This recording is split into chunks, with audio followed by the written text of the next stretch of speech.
Topic का नाम लिख लें, एरर्स एंड मेजरमेंट।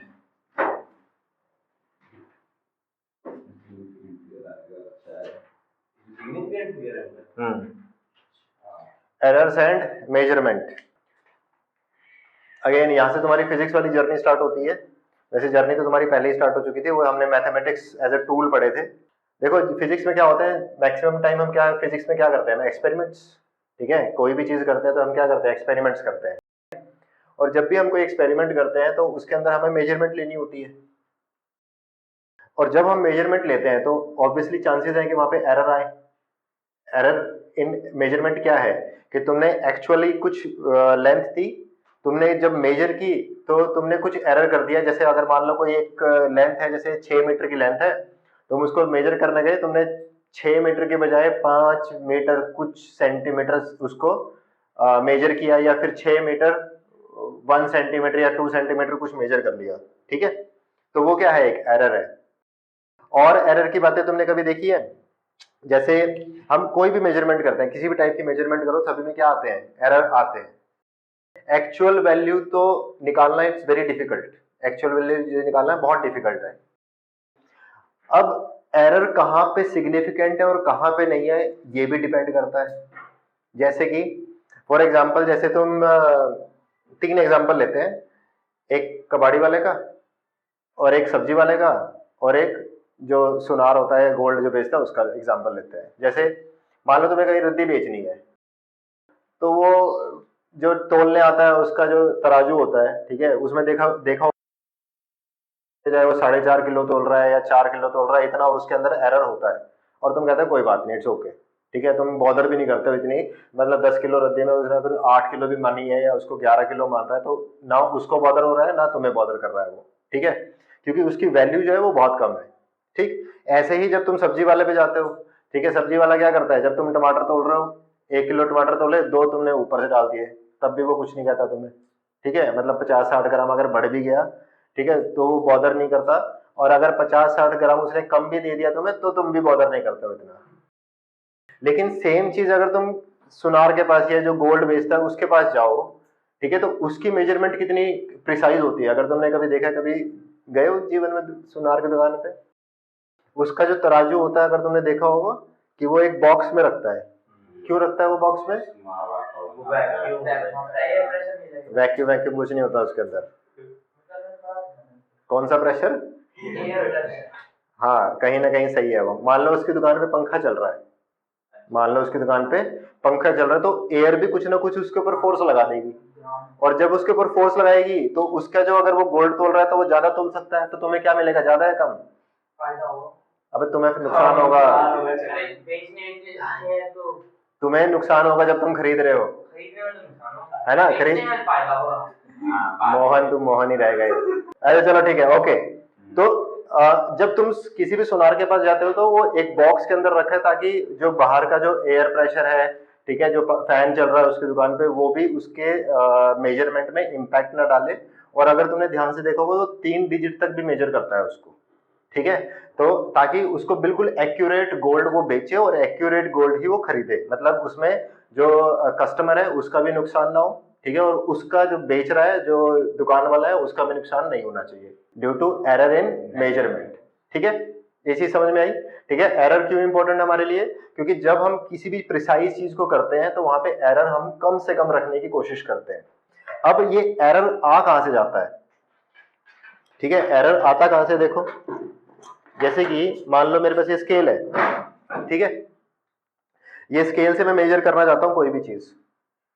इवन अगर तुम ये स्केल भी देखोगे ना, 2 स्केल, ठीक है, इनको आपस में मिला के देखो, देखो ये 0 से 0 मिलाओगे ना, और 30 से 30 मिलाओगे, ये भी एग्जैक्टली मैच नहीं करेगा। देखो 0 से 0 मिलाओ इसका, और 30 से 30 मिला के देखो, हल्का सा गैप आएगा इसमें, हल्का सा, बिल्कुल। मेरा कहने का मतलब क्या है, छोड़ दे, मेरा कहने का मतलब क्या है, दोनों मीटर स्केल है, लेकिन इनके अंदर भी एरर है। अगर तू इससे मेजर करेगा, अगर सपोज फॉर एग्जांपल, अगर ये स्केल की जो एक्यूरेसी मान लो जैसे ऑलमोस्ट एक्यूरेट है मान लो, तो ये एक्यूरेट नहीं है, इसका मतलब यही मतलब हुआ ना, क्योंकि इसके 30 डिवीजन और इसके 30 डिवीजन में हल्का सा गैप है। तो अगर कोई इससे मेजर करेगा तो उसका आंसर कुछ और होगा, और जो इससे मेजर करेगा उसका आंसर क्या होगा, कुछ और होगा। तो these kind of error are very common. जब भी हम कोई एक्सपेरिमेंट करते हैं, ठीक है, तो हमें एरर का सामना करना ही पड़ता है।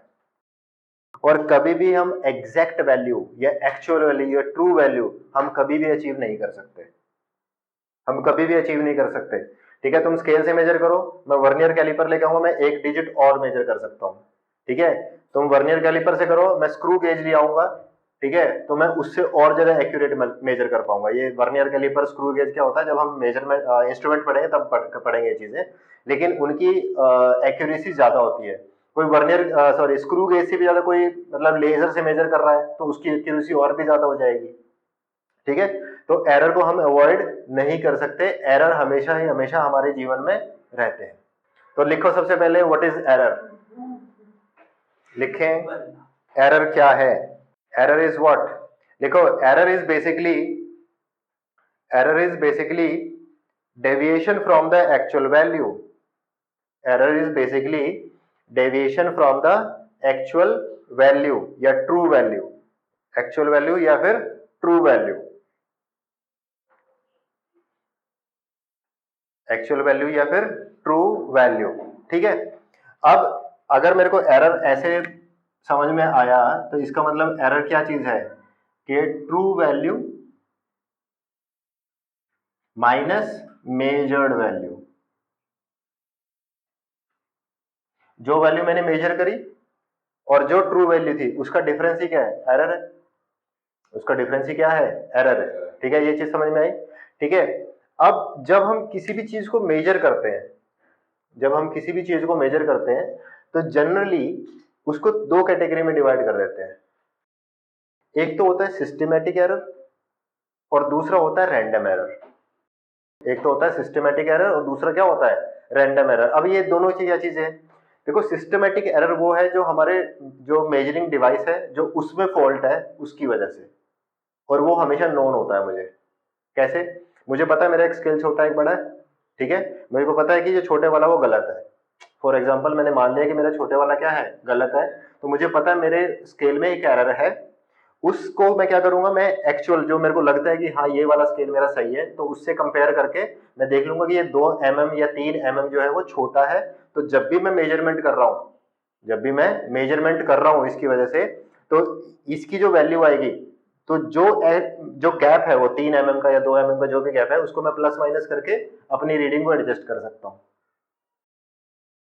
या फिर अगर तुमने कभी देखा हो कि जैसे जो तराजू लेके रहते हैं वो नीचे मैग्नेट लगा लेते हैं, ठीक है, तो जो तोल रहा है, जो मेजर कर रहा है उसको पता है कि तेरे उसमें एरर है, अगर वो हटा दे तो वो एरर सही हो जाएगा।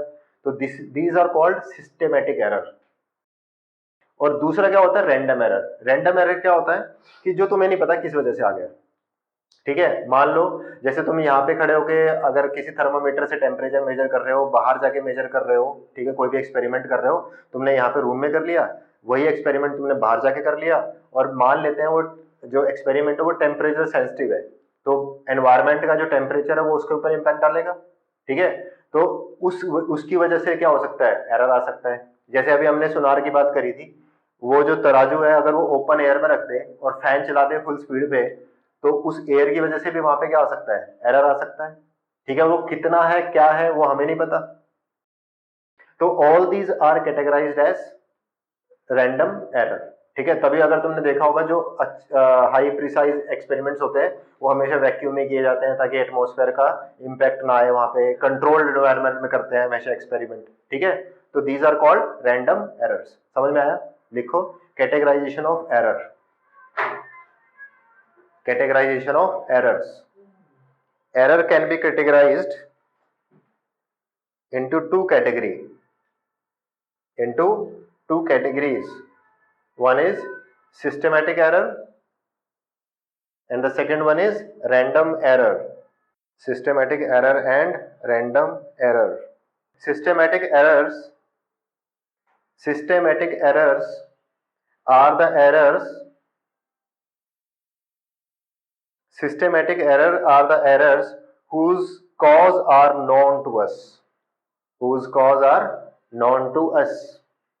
Such errors can be minimised, can be minimised. ठीक है, आगे लिखे रैंडम एरर, रैंडम एरर के बारे में लिखे the cause of random error are not known to us, hence cause of random error are not known to us, hence it is not possible, hence it is not possible to remove them completely, to remove them completely, to remove them completely।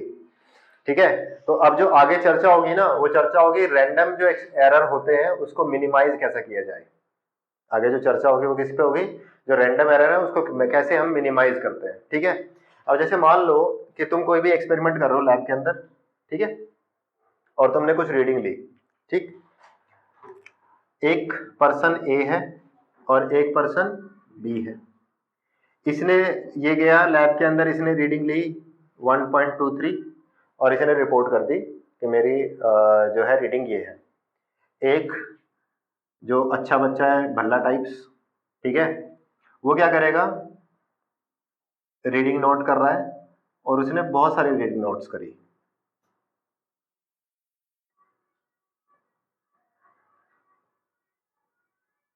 ठीक है, उसने ऐसे reading note करी और फिर क्या किया, इन सब का एक एवरेज निकाल लिया, इन सब का क्या किया, एवरेज निकाल लिया। बताओ तुम्हारे अकॉर्डिंग, नॉर्मल कॉमन सेंस लगाओ, तुम्हारे अकॉर्डिंग कौन सा ज्यादा सही होगा, जो एवरेज निकाल रहा है वो, ठीक है, जो एवरेज निकाल रहा है वो, क्योंकि इसमें तो कोई भी एरर हो सकता था, लेकिन यहाँ पे इसने अपने रैंडम एरर को मिनिमाइज करने की कोशिश की, इसने बहुत सारी रीडिंग ली, ठीक है, और फिर उसको क्या किया, एवरेज आउट किया, ताकि वो एक एब्सोल्यूट या फिर एक मीन वैल्यू पे आ जाए। ठीक है, कि मतलब अगर किसी रीडिंग में उसकी रैंडम एरर की वजह से पॉजिटिव रीडिंग आ रही थी, किसी एक्सपेरिमेंट में उस रैंडम एरर की वजह से नेगेटिव रीडिंग्स आ रही थी, तो उनको क्लब करके क्या कर लेगा, वो एवरेज वैल्यू निकालेगा, और जैसे ही वो एवरेज वैल्यू निकालेगा तो वो किसके क्लोज जा रहा है, वो एक्चुअल वैल्यू या फिर ट्रू वैल्यू के क्लोज जा रहा है। ठीक है, तो this is the one way we can remove और we can minimise, not remove, we can minimise the random error. ठीक है, ये चीज समझ में आई कि हम क्या करते हैं, मीन वैल्यू निकालते हैं, हम क्या निकालते हैं, मीन वैल्यू। ठीक है, तो लिख ले, to minimise the random error, to minimise the random errors we take multiple values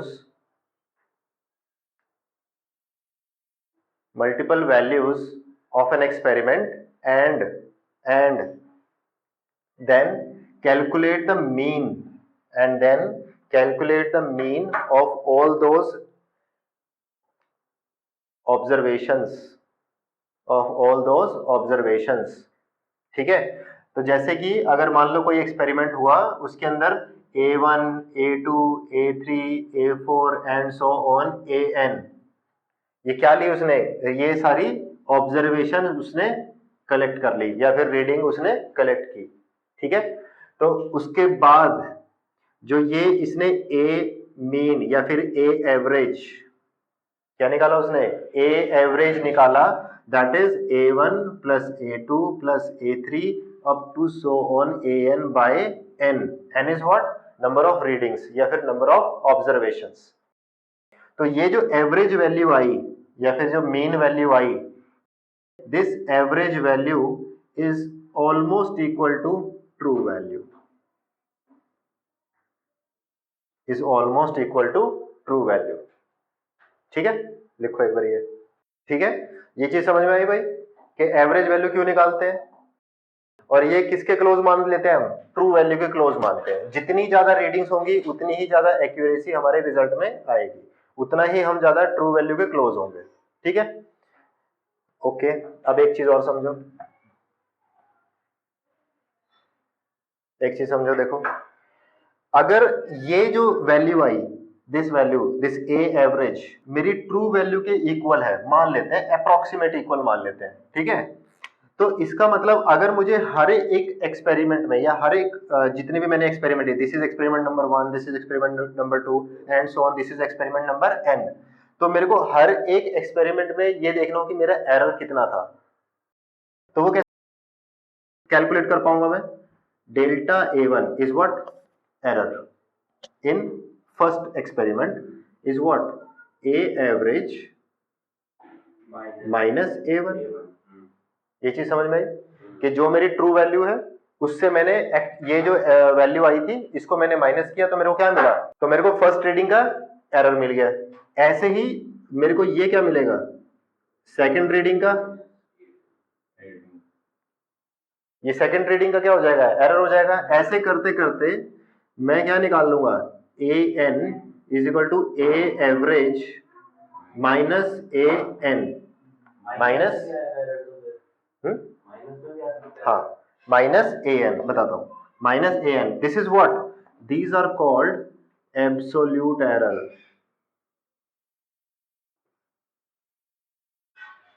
ये क्या है? एब्सोल्यूट एरर है। इसको क्या बोलेंगे?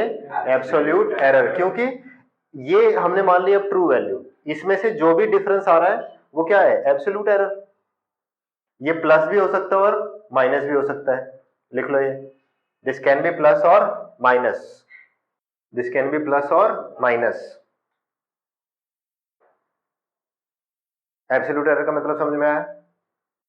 ठीक है, एब्सोल्यूट एरर का मतलब समझ में आया। अब इससे आगे और बढ़ते हैं। देखो, जब मेरे पास ये एरर्स आ गए, ठीक है भाई, मुझे पता चल गया कि मेरी इस रीडिंग में ये एरर था, इस रीडिंग में ये एरर था, इस रीडिंग में ये एरर था। अब मुझे ये चेक करना है कि मेरा एवरेज एरर क्या था। मेरा क्या निकालना है? एवरेज एरर क्या था। तो मैं क्या कैलकुलेट करता हूं? Mean absolute error. इससे मुझे पता क्या चलेगा कि ओवरऑल इन नेट शेल मेरा एरर क्या था। ठीक है, वो कैसे निकलेगा? इन सबको क्या कर दो? एवरेज कर दो। इन सबको क्या कर दो? एवरेज कर दो। तो क्या मतलब? Delta A1 plus delta A2 plus delta A3 and so on delta AN divided by n, and this is what? Delta A mean या फिर एवरेज, और इसको हम बोलते हैं मीन एब्सोल्यूट एरर। इसको बोलते हैं mean absolute error, mean absolute error.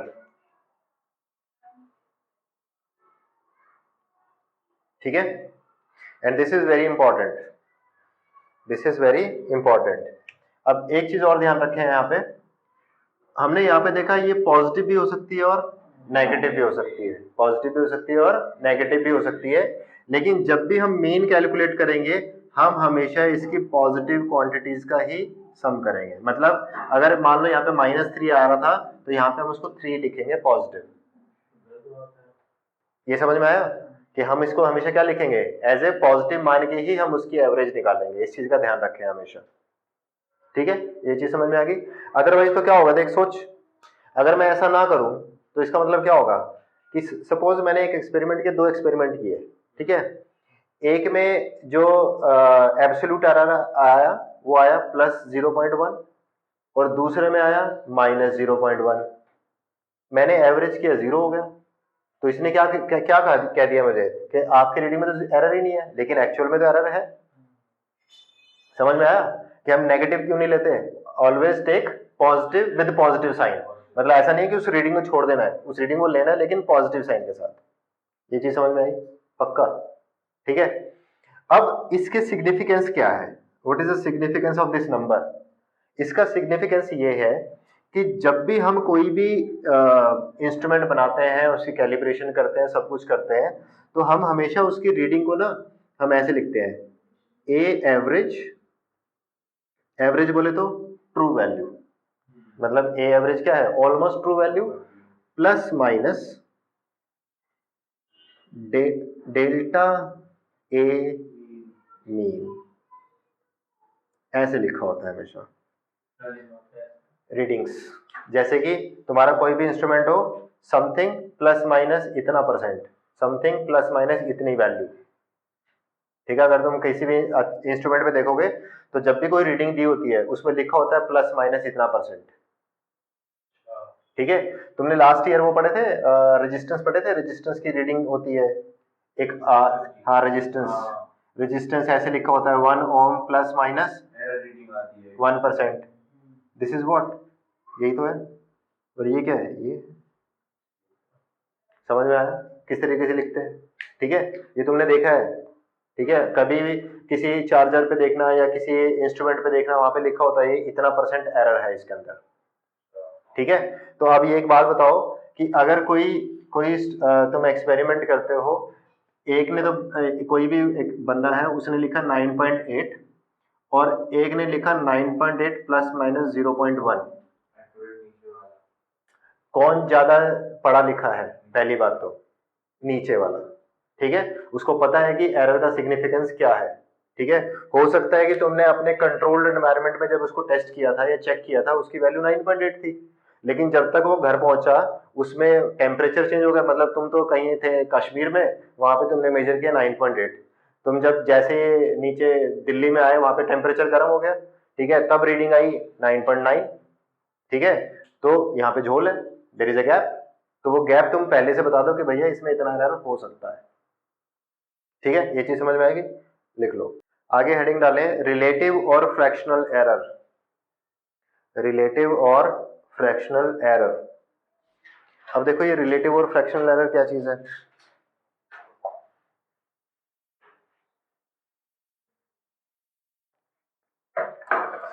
अगर मैं डेल्टा ए मीन और ए मीन का रेशो निकालूं, डेल्टा ए मीन क्या है? मेरे एब्सोल्यूट एरर का मीन, और ए मीन क्या है? मेरी ट्रू वैल्यू। मेरी क्या है? True value. ठीक है, अगर मैं इन दोनों का रेशियो निकालूं तो उसको बोलते हैं रिलेटिव एरर। उसको क्या बोलते हैं? रिलेटिव एरर, या फिर इसको फ्रैक्शनल एरर भी बोलते हैं। इसको जनरली हम मेंशन करते हैं परसेंटेज के अंदर। जनरली कहां पे मेंशन करते हैं, कैसे मेंशन करते हैं? परसेंटेज के अंदर। तो इसको 100 से मल्टीप्लाई कर देते हैं तो ये जो आती है परसेंटेज आती है। तो जनरली कोई भी रीडिंग होगी तो ऐसे लिखी जाती है प्लस माइनस 1%, प्लस माइनस 1%। अभी बताऊंगा और आगे आएगा भी। ठीक है, तो plus minus 1%, this 1% is the percentage error in that reading. लिख लो इसको। आगे लिखें propagation of error. Propagation of error. Propagation of error. मान ले ये जनरली कहां पे यूज होता है? जैसे कि कोई भी फॉर्मूला हो, ठीक है, जैसे कि कोई फॉर्मूला ले ले कि लेट से सपोज हमें ये बोर्ड है सामने। ठीक है, इस बोर्ड की लेंथ और ब्रेड्थ होगी। मान लेते हैं हमने लेंथ को मेजर करते भी क्या किया? एरर कर दिया, और ब्रेड्थ को मेजर करते भी क्या कर दिया? एरर कर दिया। ठीक है, तो हमारी लेंथ में भी एरर है और ब्रेड्थ में भी एरर है। अब मान लो मुझे इसका सरकमफ्रेंस निकालना हो। मान लो मुझे क्या निकालना हो? इसका सरकमफ्रेंस निकालना हो, या फिर मेरे को उसका एरिया निकालना हो, या मेरे को क्या निकालना हो? Area. This is very simple example. Example complex भी हो सकते हैं। ठीक है, जैसे पेंडुलम का टाइम पीरियड। चलो आओ देखो, तो तुम्हें ये मुद्दा समझ में आया कि हमने लेंथ में भी एरर कर रखा है और ब्रेड्थ में भी एरर कर रखा है। तो मान ले कि लेट से लेंथ इज, इसकी लेंथ कितनी होगी अप्रोक्सीमेट? तो मान ले ये 3 प्लस माइनस 0.1, प्लस माइनस 0.1, और ब्रेड्थ है 4 प्लस माइनस 0.2 मान ले। ठीक है, तो मेरी सरकमफ्रेंस क्या होगी? 2 टाइम्स एल प्लस बी। या मैं नॉर्मल बिल्कुल ही सिंपल वो मान के चलते हैं। मान ले कि मेरे को ये दोनों प्लस करने हैं, मेरे को सरकमफ्रेंस भी निकाले, मेरे को तो प्लस ही करना है बस। ठीक है, तो बताओ आंसर क्या होगा? आंसर मैं ऑप्शन दे देता हूं तुम्हें। तो तेरा आंसर क्या होगा? 7 प्लस माइनस 0.3 होगा, 7 प्लस माइनस 0.1 होगा, 7 माइनस 0.1 होगा या 7 प्लस 0.1 होगा? ए, बी, सी या डी? ठीक है, ये बिल्कुल सही है। ठीक है, हमेशा क्या होता है कि जो एरर होता है ना वो हमेशा प्लस होता है। जब भी हम प्लस माइनस करें तो हमेशा एरर क्या होगा? एडिटिव। ठीक है, अगर मान लो यहाँ पे ये ऐसा कुछ होता है एल माइनस बी भी होता तब भी मेरा आंसर क्या होता? 0.3। आंसर यहाँ पे 1 होता, लेकिन 1 प्लस माइनस 0.3। तो एरर कभी भी जब भी तुम कोई भी दो क्वांटिटी क्या कर रहे हो, ऐड कर रहे हो या सब्ट्रैक्ट कर रहे हो, तो एरर जो है, ये वाला एरर जो है हमेशा क्या होगा? ऐड होगा। क्या होगा? ऐड होगा। लिखो, हमेशा ऐड होगा।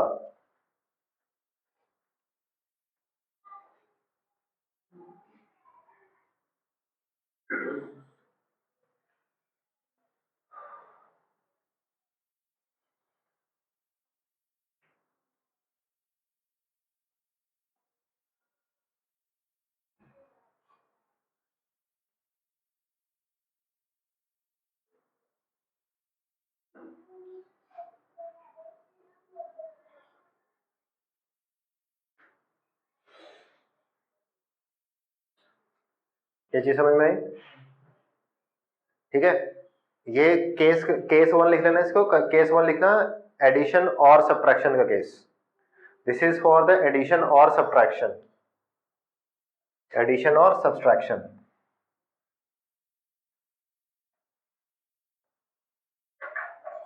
अब मान लो इसी के अंदर अगर हम बात करें एरिया की, area is equal to length into breadth, area is equal to length into breadth. अब अगर ऐसा है तो अब बता तेरा आंसर क्या होगा?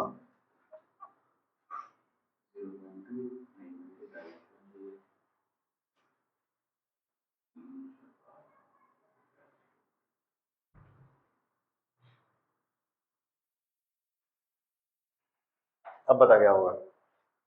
बताओ भाई, जल्दी बताओ। सी? पक्का? इतना सिंपल नहीं है, ठीक है, क्योंकि इसका आंसर मुझे भी नहीं पता। ठीक है, जो भी है गलत ही होगा। एक्चुअल आंसर कैसे निकालते हैं वो समझो पहले। देखो इसके एरर कैसे निकालते हैं समझो। चलाओ देखो, आइए देखिए, मुझे नहीं पता इसके अंदर, मेरे को लगता नहीं इसमें कोई सही होगा। Let's calculate. ठीक है, ये चीजों को कैलकुलेट करने के लिए देखो एक तरीका करते हैं हम। ध्यान से, तो इधर देखो देवसेना, इधर देखो। सबसे पहले क्या करो, टेकिंग लॉग बोथ साइड लो।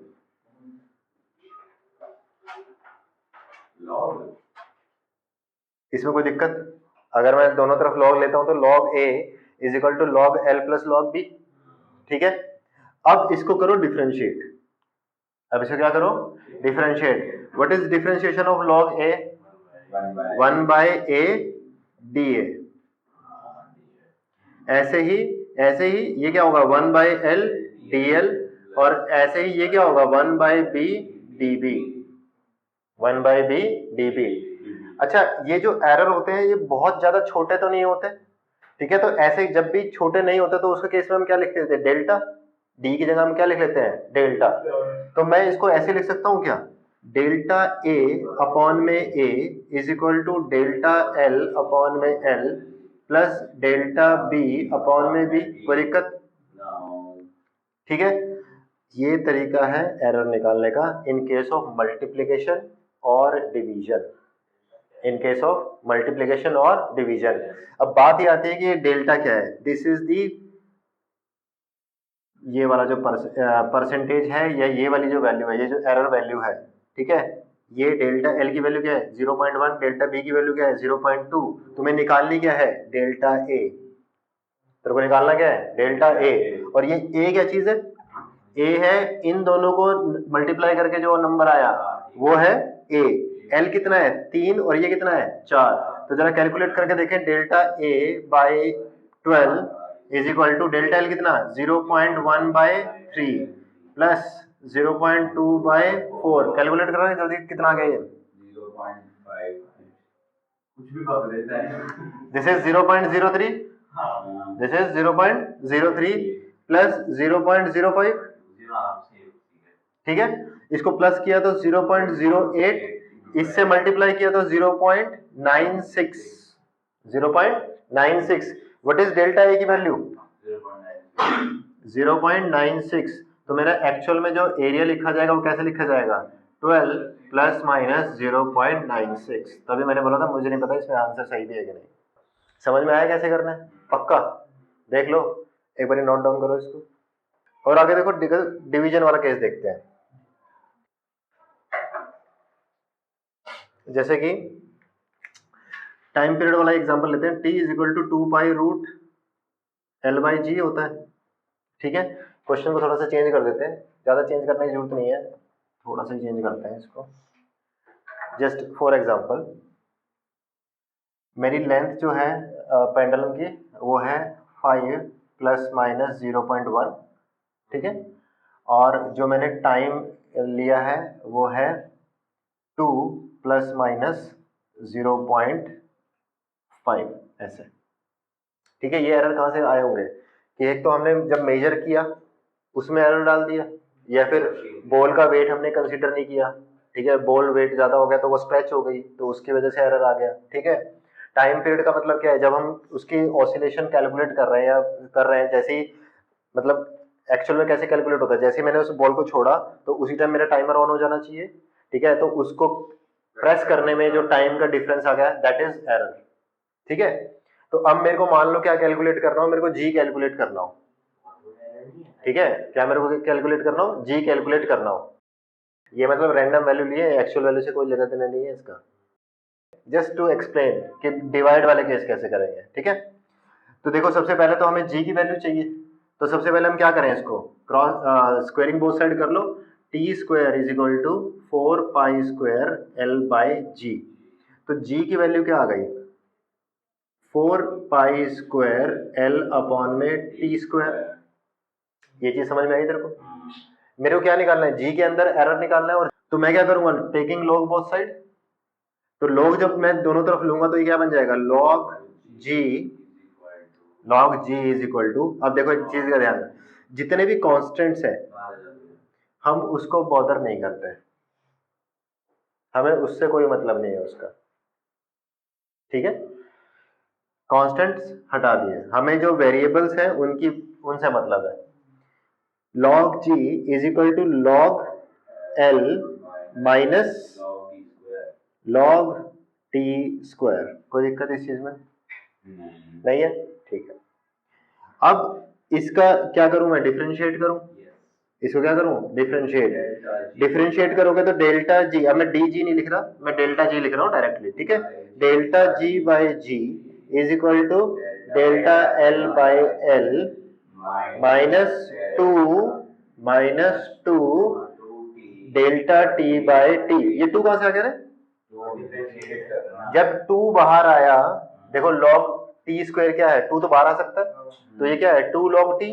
तो जब डिफरेंशिएट किया तो 2 delta t by T, 2 delta t by t. ये चीज समझ में आई, ठीक है। अब ध्यान से देखो, हमने बात की थी कि एरर हमेशा क्या होगा पॉजिटिव, एरर क्या होगा हमेशा एडिटिव ऐड होगा, पॉजिटिव होगा। तो ध्यान रहे इसमें हमेशा और हमेशा प्लस आएगा, चाहे वो डिवाइड हो चाहे वो मल्टीप्लाई हो, हमेशा क्या होगा एडिशन। इस चीज को नोट कर लेना कहीं पे ऐसे करके स्टार करके, ये यहाँ पे प्लस होगा। एक चीज समझ में आ गई।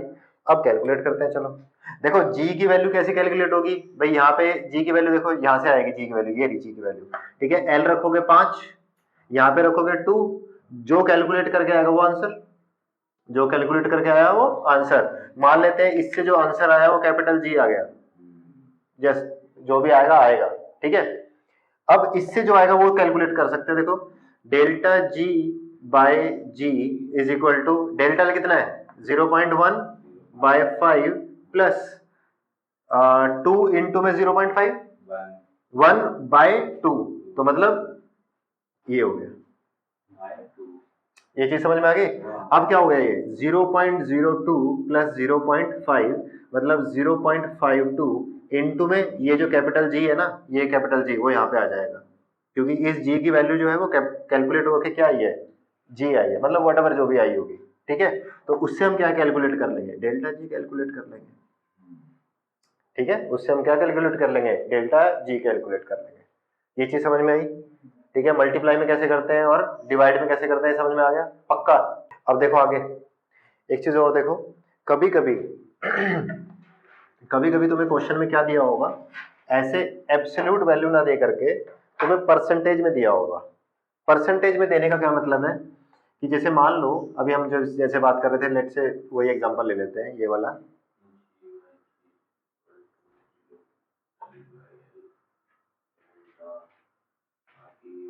ठीक है। कभी कभी क्या होता है, ये परसेंटेज में दिया होता है तुम्हें, ठीक है। परसेंटेज होने का मतलब क्या है, इसको 100 से मल्टीप्लाई करो, इसको भी 100 से मल्टीप्लाई कर दो और इसको भी 100 से मल्टीप्लाई कर दो, तो वो होती है परसेंटेज। क्योंकि अगर तुमने देखा होगा एब्सोल्यूट, अभी हमने परसेंटेज एरर देखा था, रिलेटिव एरर और परसेंटेज एरर, उसमें क्या देखा था हमने, डेल्टा ए मीन अपॉन में ए मीन का क्या निकाला था हमने, इनटू में 100, ये क्या था, percentage error, this was percentage error. Same वही तो है, what is this, delta G, वो एवरेज होके आया हुआ कहीं से, और ये क्या है, ए मीन, ये ट्रू वैल्यू ही आई होगी कहीं से, ठीक है। तो ये चीज समझ में आ गई। तो कभी कभी क्या होता है, परसेंटेज में दिया होता है, कभी कभी क्या, मैक्सिमम टाइम तुम्हें परसेंटेज में मिलेगा, क्वेश्चन करा देते हैं, टेंशन मत लो, ठीक है। लेकिन तेरे को ये चीज समझ में आई कि परसेंटेज में दिया होता है। अब एक चीज का ध्यान रखना, इस टॉपिक का ना बहुत सीरियसली लेना, इसमें से एक क्वेश्चन पक्का है, तुम प्रीवियस ईयर उठा के देख लो, हर ईयर में इससे क्वेश्चन आते हैं, और ये बिल्कुल स्ट्रेट फॉरवर्ड है, कुछ भी नहीं है इसके अंदर। इसमें तीन ही कॉन्सेप्ट आते हैं, एक तो ये वाला एरर मेजरमेंट, ठीक है, दूसरा आएगा तुम्हारा सिग्निफिकेंट फिगर, और तीसरा आएगा तुम्हारा राउंडिंग ऑफ वाला भी आता है, क्या आता है, राउंडिंग ऑफ वाला भी आता है, ठीक है। तो ये तीन चार ही कॉन्सेप्ट है छोटे छोटे, लेकिन इनके ऊपर क्वेश्चन पक्का आता है, प्रीवियस ईयर उठा के देख लो, भरा पड़ा है इससे, और सिंपल क्वेश्चंस, लेकिन उसमें भी उलझा देगा तुम्हें वो, ठीक है। जिसने अच्छे, जिसको एक कॉन्सेप्ट बिल्कुल क्लियर है, वो उसको मतलब उसके लिए कुछ भी नहीं है वो क्वेश्चन, लेकिन जिसके कॉन्सेप्ट क्लियर नहीं है वो वहां पे गलतियां भी उतनी ज्यादा करेगा। चलो इसके ऊपर क्वेश्चन करते हैं, ये क्वेश्चन करेंगे इसके ऊपर, जेई मेंस का 2021 का क्वेश्चन है ये कह रहा है कि द पीरियड ऑफ ऑसिलेशन, ये मैं ऐसे बता देता हूँ, ऐसे लिख लो, स्टेटमेंट बाद में बता दूंगा। देखो क्वेश्चन क्या कह रहा है कि the period of oscillation of a simple pendulum is t is equal to 2 pi root l by g, ठीक है। The measured value of l is 1 metre from a metre scale having a minimum deviation 1 mm, having a minimum deviation of 1 mm, and the time of one complete oscillation is time of one complete oscillation is 1.95 measured from a stopwatch of 0.01 seconds resolution,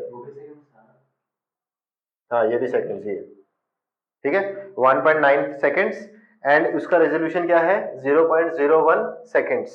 अब ये तुम्हें resolution और ये जो deviation है, minimum deviation, ये तुम्हें समझ में नहीं आ रहा होगा, ये जब हम लीस्ट काउंट और ये चीज सब चीजें पढ़ेंगे वहां पे समझ में आएगा।